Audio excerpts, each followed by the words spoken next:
bon man la Ibra Kane maire commune Touré Mbonde nekk itam koo xam ne dama ànd ak sama naataango yu bëri ñu tey taxawal tey benn journée bu am solo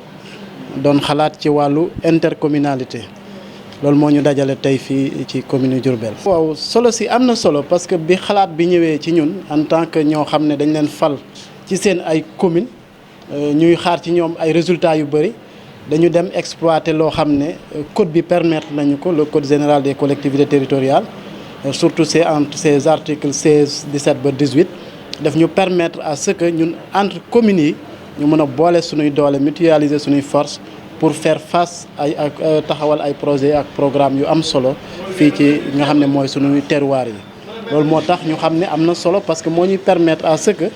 li kenn mënul woon ñun ñëpp bu ñu àndee ñu war koo mën a jëmmal te muy projet yoo xam ne jeexital bi mooy nekk le développement durable waaye itam jeexital bi mooy suqali suñu gox yi. waaw parce que bu ñu waxee intercommunalité rek danañ wax ne yan axe la ñu war a boole suñu doole parce que il n'est pas question que dañuy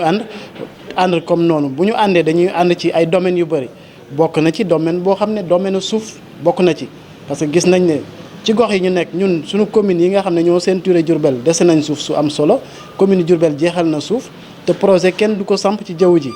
commune bi bu amee ay projet ñu war koo samp dañ koy samp ci ay gox yoo xam ne am nañ suuf loolu nag bu dee projet yoo xam ne amal nañu njëriñ ñun ñëpp dañuy juboo ci ne nañ ko taxawal bërëb sàngam pour que mu jëriñ askan wi kon wàllu suuf mënut a ñàkk a bokk ci suñuy axe de coopération ni ci noonu itam la amee yeneen axe yu bëri yoo xam ne mën nañ ci liggéey wàllu transport bi loo xam ne sax mën nañ wax ne commencé nañ ko ndax gis nañ ne tey tata yi nekk dans la commune de Diourbel ñu ngi dem dans toutes les communes yi nga xam ne ñoo wër commune Diourbel loolu intercommunalité la mais dañ ko jëmmalul woon ci ay loi ak règlement ak yeneen yoo xam ne mën nañ cee jëmmal programme wàllu gestion mbalit mi gis nañ ne Diourbel ak Tooki-Gaar nekk nañ ñaari communes yoo xam ne Diourbel bu amee mbalitam fa mu koy sotti ji muy décharge bi ci commune Tooki-Gaar la nekk loolu nag war nañ koo jéem a wutal ay projet yu baax boo xam ne mooy ndax mbalit moomu dootul lor kenn te itam dana nekk loo xam ne day mën a juraat njëriñ ci kaw ñu mettre en place ay projets yoo xam ne dañuy gérer ordure bi waaye itam da ko recycler di ko defar ba mu nekk nga xam ne day du jur njëriñ. yaakaaruma ko parce que li tax yaakaaruma ko ñun ñi nga xam ne tey ñoo xool ba xel jàpp ne war nañ mën a ànd jàngat nañ loolu bu baax parce que biñ ñu falee naam yàggul ñu ci bëri paline bu bees lañ am mais boobaak léegi ñu ngi liggéey ensemble te nag léegi mu def ay weer. mu jàpp ne kon bu jàppee ne ñun ñëpp bokk nañ gis-gis te population yi ñuy gérer benn lañ te ñoom ñëpp ñooy faral di daje intérêt commun boobu bu ñu ko jiitalee rek këral politique yooyu du nekk ci suñu diggante dama jàpp ne man ak sama yeneen moroomu maire yi xam nañ dëggantaan lan moo la ne askan wi xaare ci surtout mandat bi ñu leen jox xam bi ñu xam li ñu leen di xaare nag moo tax ñu jël initiative dem ci intercommunalité te c'est pas évident parce que yombul ay maire mën a daje sax ci benn réunion tey nag may saluer vraiment grandeur boobu nga xam ne maire yëpp am nañ ko ba ñu def ay réunion en ligne def ay réunion physique ba ak si tey ñu mën a def benn réunion bu mag ba cadre de concertation boo xam ne def nañ ko tey. Docteur Moussa Thiaw, maire de la commune de Tooki-Gaar. Aujourd'hui, nous nous sommes réunis, nous les maires de la commune de Tooki-Gaar, de Diourbel, de Touré Mbonde, de Patar et d'Ongoye, en présence du sous-préfet de l'arrondissement de Ndoulo, du préfet du département de Diourbel et du directeur de l'ARD de Diourbel, pour réfléchir sur la nécessité de mettre sur pied une intercommunalité qui va lier nos 5 différentes communes. L'initiative nous est venue pour pouvoir impulser le développement durable au niveau de nos communes respectives. Parce qu'on s'est rendu compte que face à l'émiettement des territoires, face aussi aux compétences que l'État du Sénégal nous a transférées et les peu de moyens dont nous disposons, il y a urgence de mutualiser nos forces et nos idées autour d'une structure qui sera chargée de piloter les axes de coopération dont on aura à définir. Nous avons pu retenir au courant de l'atelier de mettre sur pied un comité paritaire qui sera chargé de mener les réflexions approfondies et de nous proposer d'ici la fin du mois de décembre des axes de coopération, mais en même temps aussi travailler sur une convention éventuelle dont nos différents conseils municipaux auront à approuver pour qu'on puisse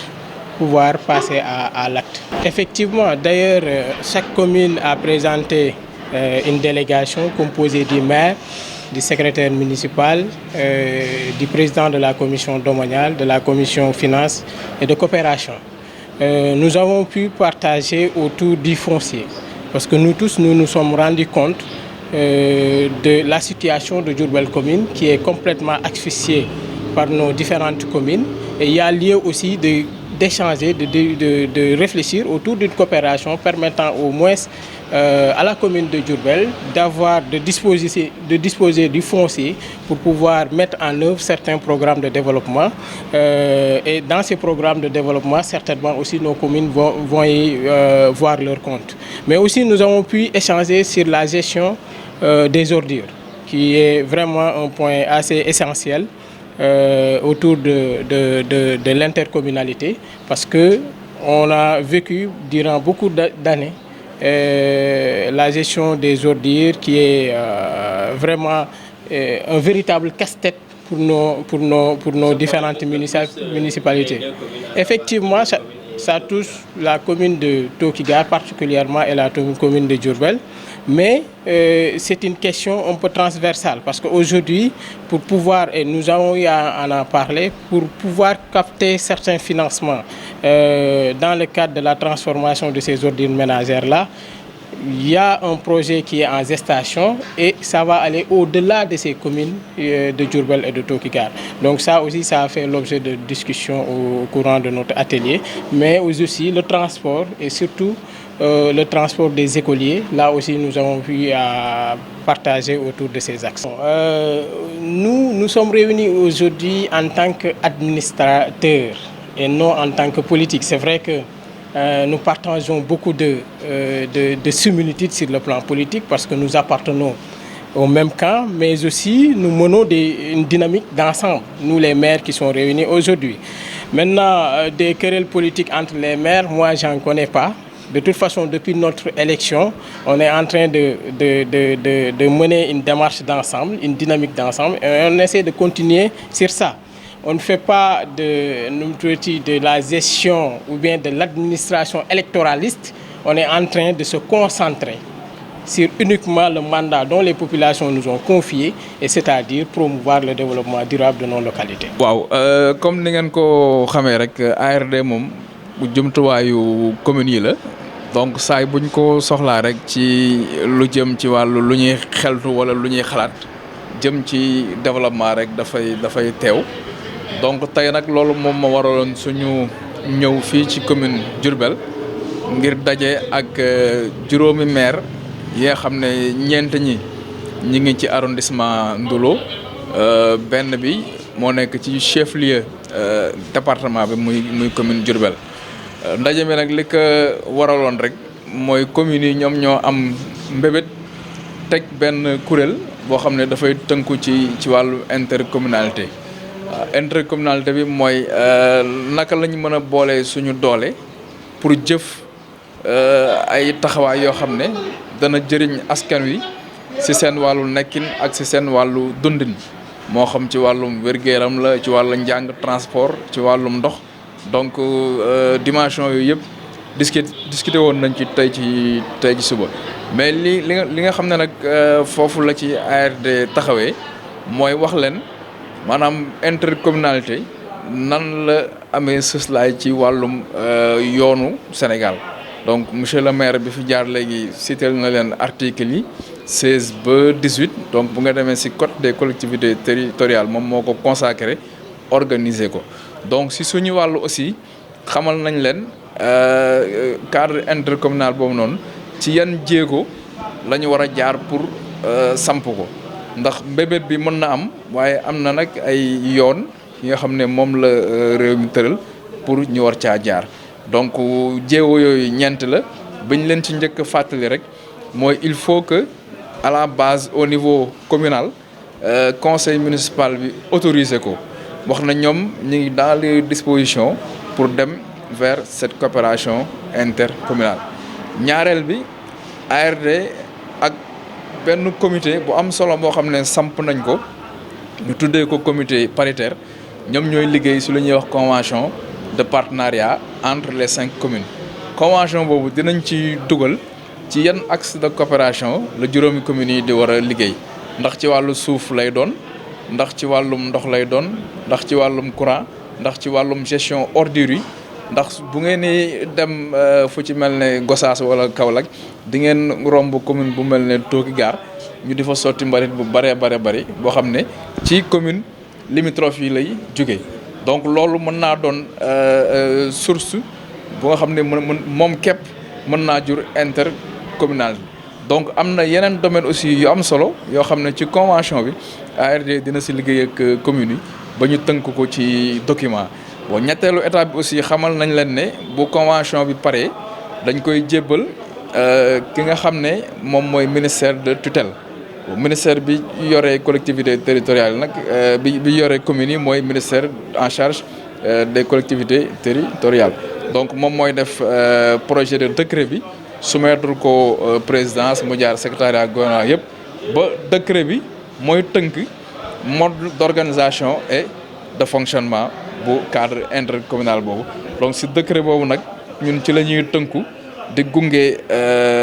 maire yi pour ñu mën a mettre en œuvre les initiatives intercommunales su ko defee li ñu mbébét ci wàllum santé ñu koy bokkandoo di jëfandoo ak ci njàng meek ak bépp fànn bu mu mën a doon lépp rek finalité bi nekk naka la ñuy ñoŋalee nekkin ak dundinu askan bi waaw li tubaab di wax naan pauvreté relative ñu mën koo xeex mooy ak loo néew doole boo bëggee jàng nga am foo jàngee boo bëggee faju nga am foo faju boo bëggee lekk aussi lu mu bon nga mën a assurer benn survie alimentaire boo xam ne dina la permettre nga mën a am dund bu dal. waaw loolu disposition yooyu ci convention bi lañ koy waajal ndax il faut ñu xam ne intercommunalité moom amul perte maanaam lépp partenariat gagnant-gagnant la ndax bu Diourbel amee projet agricole communautaire boo nga xam ne moom moo ko négocier war koo def ci commune Ngoye mais loolu source d'emploi la maanaam dafay jur ay xëy ci ndaw yi nga xam ne dañuy yeewoo commune Ngoye wala ñu yeewoo commune Patar donc waxtaan yi mën naa demee noo xam ne ku ci nekk mën nga cee gis sa bopp ci wàllum emploi projet boobu bu sottee en terme de disponibilité de produits dana am lu mu yokku ci dundu askan bi en terme de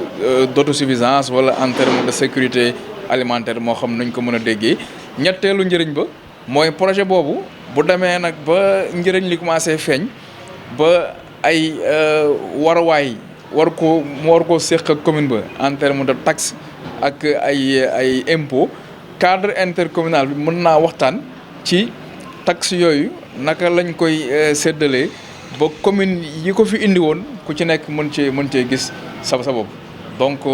ñu jàpp rek ne kon lépp njëriñ la xëy na kay la ñuy rëccu rek mooy